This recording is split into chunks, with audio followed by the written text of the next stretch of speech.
John, what are you doing here? My voice quivered, betraying my shock. Vanessa, still slumming it, I see. Couldn't carve out a better life, huh? John replied, his smirk slicing through my uneasy calm.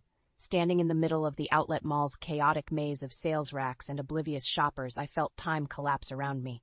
John Harris, my ex-husband, my mistake, my ghost, stood before me, as handsome and confident as ever. The years hadn't dulled his arrogance. It's been a long time, I said, summoning every ounce of composure I had left. Seeing him here, of all places, threw me off balance. I wasn't prepared for this confrontation, not at all. 15 years, he corrected, eyes narrowing. And I see you've taken a liking to bargain shopping. His words dripped with disdain. Guess that new husband of yours isn't making enough to spare you from the discount bin. My blood boiled, but I masked it with a forced smile. At least I have someone who doesn't walk out when things get tough. He raised an eyebrow, smirk fading momentarily. Tough? No, just unbearable, he snapped back. But look at you now, a little family of your own. Amazing how things change when you're not holding anyone back. Before I could respond, Greg's voice cut through the tension, warm and reassuring. Hey, Van, Ethan wants to know if we can grab ice cream after this. John's demeanor shifted. Gone was the snide tone and superior attitude. He turned, visibly taken aback by the sight of Greg and our children. I could see him recalibrate, eyes flicking to Ethan and Lily, assessing. Everything all right, honey? Greg asked, eyes flicking to John. Oh, it's just an old acquaintance, I said, hoping the lie wasn't too obvious. Greg Carter, Greg said, extending his hand. Vanessa's husband. John hesitated for a split second before shaking Greg's hand. John Harris, he mumbled. His eyes then landed on Lily and Ethan. Your kids? Yes, this is Lily, I said, patting my daughter on the shoulder. And Ethan. Ethan looked up curiously at John, innocence radiating from him. Hi, mister. John's face softened in a way I hadn't seen before, almost wistful. Then, with a sharp inhale, he collected himself. Nice to meet you all, and this is Oliver, my son. He gestured towards a boy waiting nearby. The resemblance to John was uncanny, but also there was something off, something gnawing at my intuition. Hi, Oliver, Greg greeted kindly. Oliver pulled a polite smile. Vanessa, sensing the strained silence, interjected, We should get going. Kids, say goodbye. As we walked away, I couldn't help but glance back. John stood there, a ghost from my past who somehow still held strings to my present. The chance encounter had rattled me more than I cared to admit. In the car, I took a deep breath. Are you okay? Greg asked softly. I nodded, but my mind raced. The sight of John after all these years, his spiteful words, and then the eeriness of his new family, it left me uneasy, like something darker lurked beneath the surface. This would not be the last time I saw John Harris. And with each encounter, old wounds would reopen, and new mysteries would unfold. Even now, a nagging feeling told me that today was just the beginning of something that could change everything. Little did I know, I was right. The drive home was quiet, too quiet. Greg, always quick to sense when something was off, finally broke the silence. You want to talk about it? I sighed, staring out the window at the passing scenery. That was John Harris, I admitted. Greg's grip tightened on the steering wheel. Your ex? Yeah, I mumbled, feeling the words stick in my throat. It brought back a lot of bad memories. Mom, who was that man? Lily asked from the back seat, her innocent curiosity piercing through the tension. Just someone from my past, sweetie. I forced a smile, trying to mask the unease spreading through me. Nothing you need to worry about. When we got home, Greg wrapped his arms around me, pulling me close. We've built a good life, Van. Don't let him drag you back into the past. I nodded, but his words were cold comfort. The encounter with John hung over me like a dark cloud. I needed to focus on what I had now. Greg, Lily, Ethan. That night, after the kids went to bed, I lay next to Greg in the dark, memories of the past washing over me. John leaving abruptly, his cutting words about my inability to have children echoing in my mind. 15 years ago, John had shattered my world. We were struggling with infertility treatments, each failed attempt driving a wedge between us. One day he just packed his bags and left, as if 10 years of marriage meant nothing. The next morning, as I sipped my coffee, Greg joined me. You seem far away, he observed gently. Just thinking about everything, I replied. Seeing John stirred up a lot. I paused, the memory of John's son, Oliver, flashing in my mind. There was something about him, something I couldn't shake. You know, it's okay to feel uneasy, Greg said, placing a comforting hand over mine. But remember, whatever happens, we face it together. Later that day, I picked up Lily and Ethan from school. As they chatted about their day, I couldn't help but notice Oliver at the gate, waiting for his ride. His resemblance to John was undeniable, but there was something more. "Mom, can Oliver come over for a play date?" Ethan asked, bringing me back to the moment. "Maybe someday, honey," I replied, my gaze still fixed on Oliver. Back home, I busied myself with chores, but my mind kept drifting back to John's cruel words and Hannah's apparent betrayal. How could someone so vile still have such a hold on me? Greg noticed my distraction. "Van, you're doing it again," he said softly. "Doing what?" "Letting John get to you," he replied, lifting my chin so I met his eyes. "That man doesn't deserve another second of your thoughts." He was right. I needed to focus on my family, on the present, but the nagging feeling wouldn't leave me. John's sudden appearance, those pointed remarks, it all felt like a warning, a sign that the past wasn't done with me yet. I decided that evening as I tucked Lily and Ethan into bed that I couldn't let John's reappearance unsettle our lives, but the questions lingered. What had really happened with John after he left? What secrets was he hiding now? Greg kissed me goodnight, his unwavering support a beacon in my stormy thoughts. "We'll get through this, Van, just like we always have." As I drifted to sleep, I resolved to uncover the truth about John's new life. Whatever it took, I owed it to myself and my family to finally put the past to rest. I decided to take Lily and Ethan to the park over the weekend. Greg joined us as we tried to enjoy a peaceful family day. It worked for the most part, but every now and then my mind wandered back to John and his biting remarks. As the kids played on the swings, Greg squeezed my hand. "You're thinking about him again, aren't you?" I sighed. "I can't help it, Greg. There's something that just doesn't sit right." Just then, we heard an all-too-familiar voice. "Fancy seeing you here, Vanessa." I turned to see John, his smirk ever present. His new wife, Hannah, stood beside him, looking impeccable, but holding an air of coldness. "John," I acknowledged stiffly. "Hannah. Enjoying family time?" John scoffed, his tone dripping with sarcasm. "It's cute, really." Hannah sized me up with a glance. "I see you've moved on quickly after him." "Yes, I have a wonderful family now," I said firmly, hoping to end the conversation. Oliver, playing nearby, ran over to join Ethan on the swings. Yet I couldn't help but notice Hannah keeping a close watch on him, almost protectively. John's gaze landed on Greg. "You must have a lot of patience to deal with her," he sneered. "Actually, Vanessa is amazing," Greg retorted, his voice calm. "I'm the lucky one here." John barked a laugh. "Amazing, right? Too bad she was barren and old for me." Greg shot up from the bench. "Watch your mouth, Harris." Hannah put a hand on John's arm, trying to pull him back. "John, not here." But John shrugged her off, stepping closer to us. "Why should I? Vanessa needs to hear the truth. She failed as a wife, and she knows it." The anger in Greg's eyes matched the fury rising in my chest. "That's enough," I said, my voice low but steady. "We're not your punching bags anymore." As if on cue, Ethan ran over, followed by Oliver. "Mom, can Oliver come to our house sometime?" Before I could respond, Hannah interjected. "I don't think that's a good idea, Oliver." John glared at her, then back at me. "Yes, Oliver. Wouldn't want him around your bad influence, Vanessa." "Enough!" I shouted, startling everyone, including myself. "This petty need to belittle me in front of my family. It's pathetic, John." Greg stepped between us, facing John. "You heard her. Stay away from us." John's eyes glinted with a twisted sort of satisfaction. He relished getting under my skin.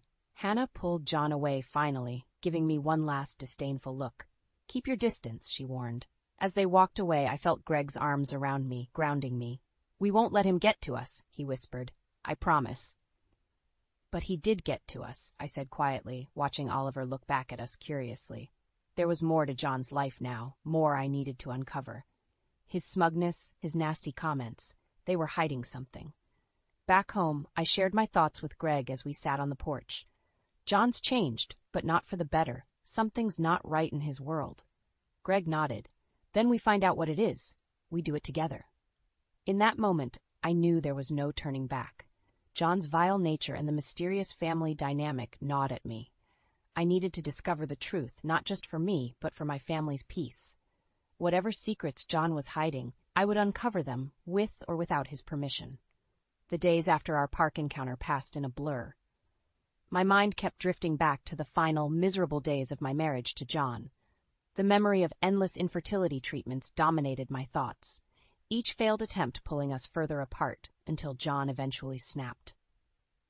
"Vanessa," he had said back then, his voice cold and distant, "I can't do this anymore. I need more from life than this endless cycle of disappointment." "But we can adopt," I had pleaded, tears streaming down my face. "We can still have a family." He had just shaken his head, packing his bags. "You're barren and old, Vanessa. You can't give me what I need. I am done." Now, 15 years later, I leaned on the kitchen counter, staring blankly into my coffee cup. Greg noticed me zoning out again and slid beside me, gently rubbing my back. "Today's the day, you know." "Day for what?" "For focusing on our current life. I thought maybe a picnic at the lake would be good." I nodded, trying to push the past away. "Sounds great." Greg, Lily, Ethan, and I packed up and drove to the lake, our temporary escape. The kids ran ahead, laughing and playing, while we spread out the blanket and picnic basket. As I watched my children, I felt a sense of peace. Greg sat down beside me, handing me a sandwich. "Remember, we're here now. This is what matters." I smiled, grateful for his support. My thoughts, however, kept creeping back to John's haunting words and Oliver's eerie resemblance to his mother, Hannah. After lunch, while the kids skipped stones along the water, I turned to Greg. "You know, I can't help but think there's something more going on with John." Greg sighed, clearly aware I wasn't going to let this rest. "If it's really bothering you, maybe it's time we dig a little deeper. But do it carefully, Van. The last thing we need is more drama." I nodded, relieved to have his support. "Yeah, carefully." Over the next few weeks, I started piecing things together, reaching out to old contacts discreetly. Conversations with mutual acquaintances revealed John's troubled financial history and erratic behavior. Hannah's pristine social media posts painted a different picture. Her life seemed too perfect, too curated. One afternoon, as I was picking up the kids from school, I saw John's car parked outside. He was talking to Oliver, his expression tense. I caught snippets of their conversation. "I told you to stay away from them," John snapped. "But Dad, Ethan's my friend," Oliver protested, looking confused. "You don't need friends like them," John hissed, eyes darting around as if afraid someone might overhear. "John," I called out, walking towards them, "is there a problem?" John's face twisted with anger. "Stay out of this, Vanessa. Why do you always have to be so mean?" Oliver shot back at his father before running off towards the school gate, tears in his eyes. "Nice parenting," I scoffed. "Back off, Vanessa. My family's none of your business," he spat. I looked him square in the eye. "When you drag my family into your mess, it becomes my business." John stormed off, leaving me with a growing sense of unease. Clearly, things weren't as perfect in his new life as he wanted everyone to believe. But what was he hiding? That evening, I confided in Greg everything I had observed. "There's something deeply wrong going on here. I can feel it." "We'll find out what it is," Greg reassured. "Step by step, we'll uncover the truth." And so, amidst happy family moments and unsettling encounters, the pursuit of truth began. John's scornful comments, Hannah's guarded nature, and the visible strain within their family reinforced my determination. Whatever lies were buried in John's new life, I would dig them up, and he would finally face the consequences. The next week, I finally opened up to Greg about my plan. "Greg, I think we need to investigate John further. I can't shake the feeling that he's hiding something really big." Greg leaned back in his chair, thoughtful. "All right, Vanessa. How do you want to start?" "My accounting skills can be useful here. Maybe I'll dig into his finances, look for any irregularities. Can you see if you've got any contacts who could help figure out what he's been up to?" Greg nodded, determination etched on his face. "We'll get to the bottom of this." Using old connections, Greg reached out to a private investigator he knew, while I began sifting through public records, tax filings, anything linked to John and Hannah. A few days later, with stacks of paperwork spread out on the dining table, I felt my first breakthrough approaching. "Greg, look here," I said, pointing to a document. "There's a company registered under Hannah's name that John seemed to funnel money into regularly. Why would he do that?" Greg looked it over and frowned. "That's odd. Maybe it's a front for something." "Possibly," I agreed. "But what?" The weekend gave us the chance to focus even more. I think we should visit some of these addresses linked to the company, Greg suggested. It was late afternoon when we found ourselves outside a dilapidated warehouse. It felt like a scene from a movie, quiet, almost too quiet. We walked around the building, looking for anything unusual. As we turned a corner, we spotted John arguing with a rough-looking man. "Did you think I wouldn't find out?" the man growled. "Back off, Larry. This isn't your business," John snapped.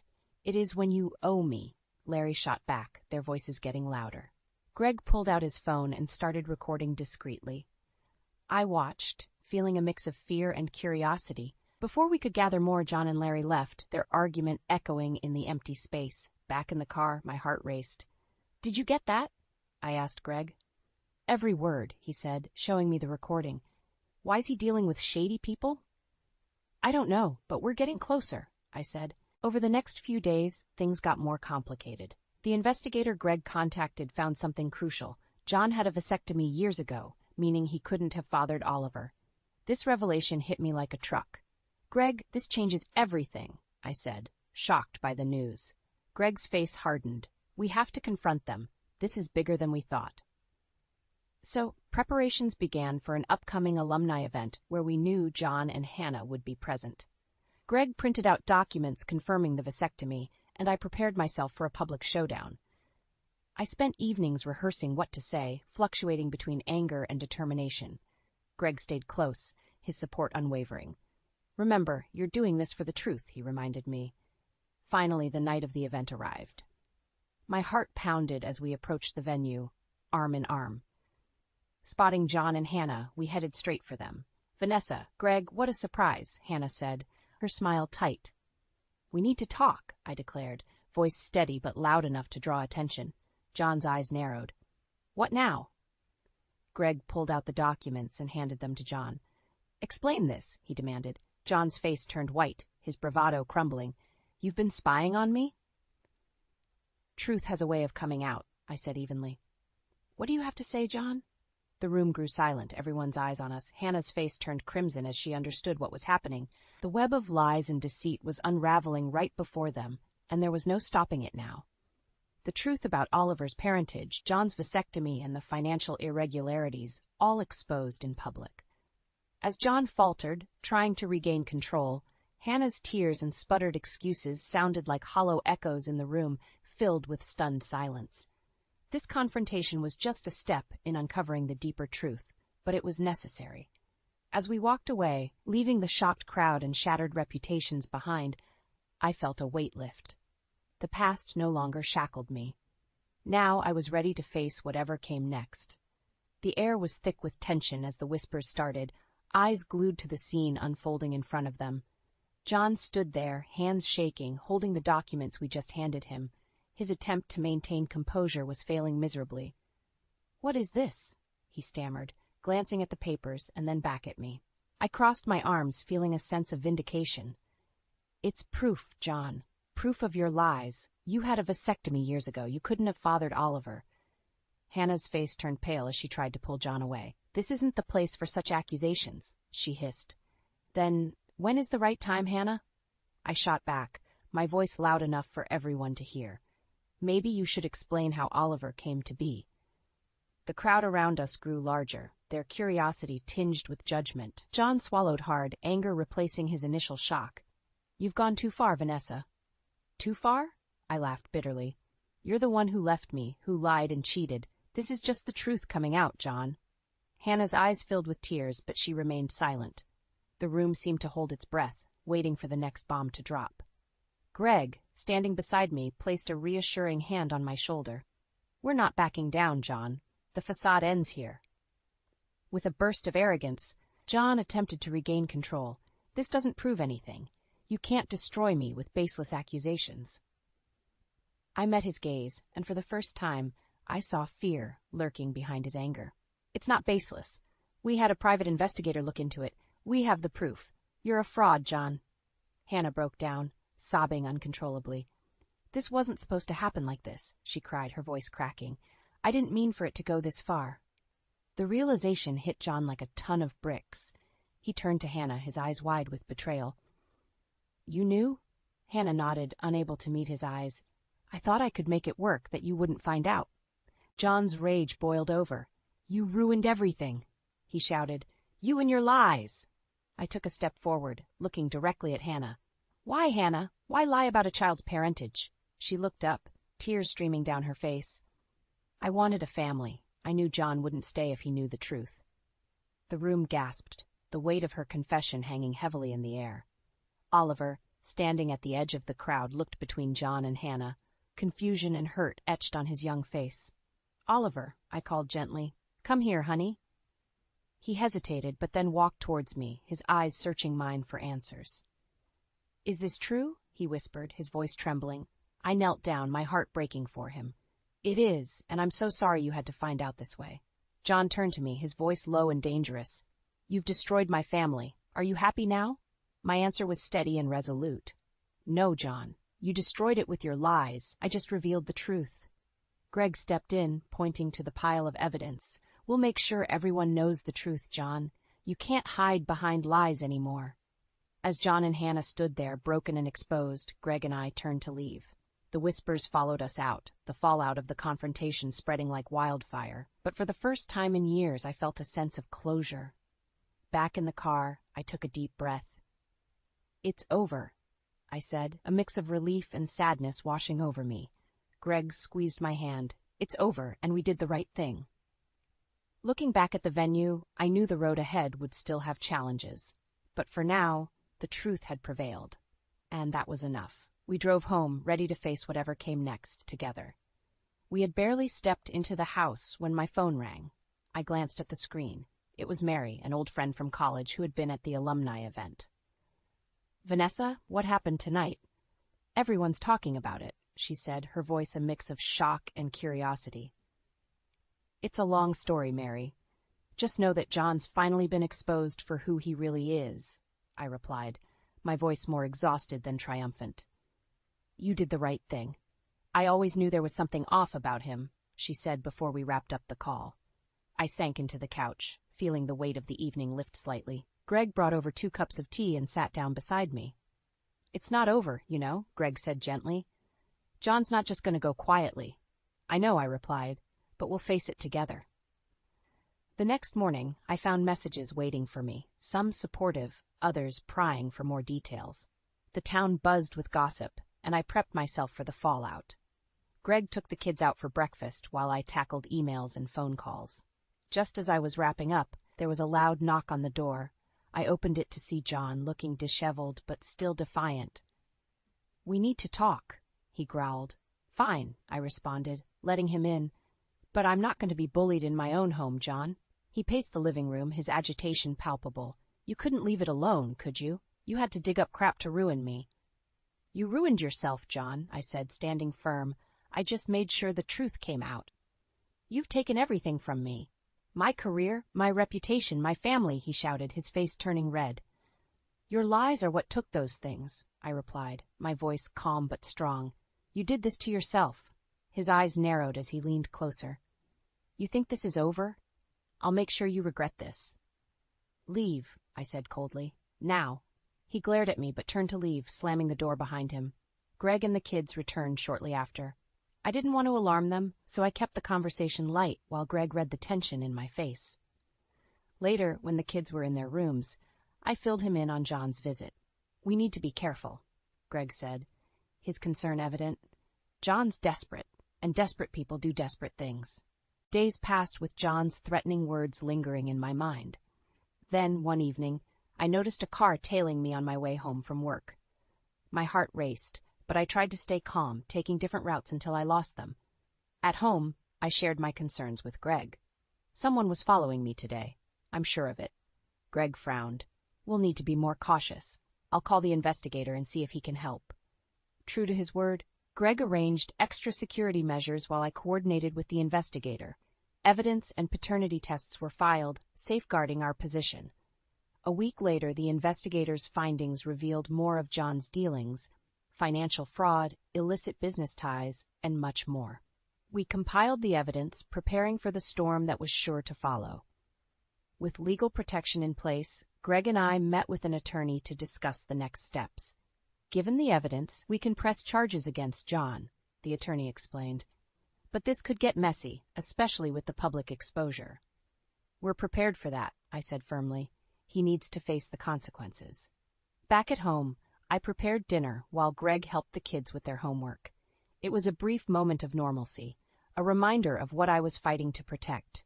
My phone buzzed again. This time it was an email from the attorney, detailing the initial steps for the case. I shared the news with Greg, who looked both concerned and relieved. "We're in for a long fight," he said, wrapping an arm around me, "but we'll make it through. Together." Watching Lily and Ethan at the dining table, I felt a sense of renewed determination. John's downfall wasn't just about revenge. It was about protecting my family and ensuring they knew integrity and truth had a place in our lives. And so, with the calm before the legal storm, we steeled ourselves for the battle ahead, unified and unyielding in our pursuit of justice. The courtroom was silent, except for the hum of tense whispers. John sat across from us, his face a mask of defiance, while Hannah fidgeted beside him, her eyes red from crying. Greg squeezed my hand, a silent reminder that we were in this together. The judge called the session to order, and our attorney rose to present the case. "Your Honor, we have compelling evidence showing financial fraud, manipulative behavior, and the falsification of paternity." As the evidence was laid out, document by document, John's composure faltered. His attorney tried to object, but the judge allowed the presentation to continue. The room held its breath as the details of John's deceit unraveled. Hannah broke down during her testimony. "I didn't know what else to do. John demanded perfection, and I was terrified he'd leave if I told the truth about Oliver." John shot her a look of pure venom. "You're pathetic," he spat. The judge banged his gavel. "Order in the court." After hours of testimonies, the judge adjourned the session, announcing a ruling the next day. The tension was palpable as we left the courtroom. Outside, Greg pulled me into a supportive hug. "We've done everything we can, Van," he whispered. "I know, now we wait." That night, sleep was a distant friend. I lay in bed, staring at the ceiling, replaying the day's events. Greg's steady breathing beside me was a small comfort. Tomorrow would bring closure, one way or another. Morning came quickly. As we drove to the courthouse, my heart pounded with anticipation. Back in the courtroom, the judge entered, looking stern. After careful deliberation, the court finds the defendant, John Harris, guilty on multiple counts of fraud and deceit. Custodial rights over Oliver are hereby contested, pending further investigation. John's face crumpled, his arrogance replaced by panic. He stood up, pointing at me. "This is your fault, Vanessa. You and your vendetta." I stood my ground. "No, John. This is the consequence of your actions. You did this to yourself." As the court officers escorted John and Hannah out, a sense of immense relief washed over me. We had won. The truth had prevailed. Outside, the sun shone brightly. Greg hugged me tightly, and the kids ran up, their innocent faces asking if everything was finally over. "Yes, it's over," I said, smiling through tears. "We're free." In the days that followed, the legal battles continued over Oliver's custody. John's reputation was shattered, leaving him scrambling to pick up the pieces of his once dominant life. Greg and I focused on our family, making sure Lily and Ethan felt safe and loved. Despite the turmoil, we found moments of peace. One evening, as we sat on the porch, I noticed Oliver approaching our house, looking hesitant. "Vanessa?" he asked, his voice small. "Yes, Oliver. Can I stay here for a bit, with you and your family?" Tears welled up in my eyes as I looked at Greg, who nodded. "Of course you can," I said, opening my arms to him. Our family welcomed Oliver with open hearts. Over time, he became part of our lives, finding stability and care among us. The scars left by John's manipulation slowly healed, replaced by the bonds we formed together. Through the chaos, we emerged stronger, bound by truth and love. As we watched the kids play in the yard, Greg held me close, whispering, "We did it." "Yes," I whispered back, feeling a deep sense of satisfaction and hope. "We did." With John's downfall behind us and our family closer than ever, we faced the future, knowing that we had overcome the shadows of the past. Our story was one of resilience, proof that no matter how dark the times, light could always break through.